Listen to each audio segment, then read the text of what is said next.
আমরা পুরুষ মানুষ ভাই, কাজ কাম ছাড়া আমাদের কোনো গতি নাই। রাত পোহালেই আমাদের জন্য প্রস্তুত থাকে হাজারো কাজ, আর আমরা প্রস্তুত থাকি কাজের জন্য। কখনো বা দিনে ডিউটি, কখনো বা রাতে, কখনো আবার সাত সকালে। অনেক সময় বাসা থেকে না খেয়েই আমাদের কাজে যেতে হয়। পরিবারের হাতে টাকা পয়সা দিতে পারলেই তারা খুশি, আর না দিতে পারলে শুনতে হয় অনেক কথা। আমাদের জীবনটা কষ্টের ভাই, তাই তো কারো প্রতি কোনো অভিযোগ নাই।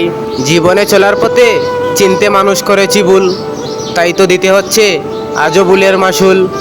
আমরা মধ্যবিত্ত পরিবারের সন্তান ভাই, কষ্টের সাথেই আমাদের পথ চলা। জীবন নিয়ে আমাদের কোনো আফসোস নাই, তাই তো প্রতিনিয়তই বলছি শুধু আলহামদুলিল্লাহ। মা বাবার মুখে হাসি ফুটাতে লড়ছি প্রতিনিয়ত। হয়তো বা ফুটাতে পারবো হাসি, হাসবো তখন মন খুলে। কর্ম করে খেতে হবে, চেটে ফুটে নয়, তাই তো আছি কর্মের সাথে, নেই তো কোনো ভয়।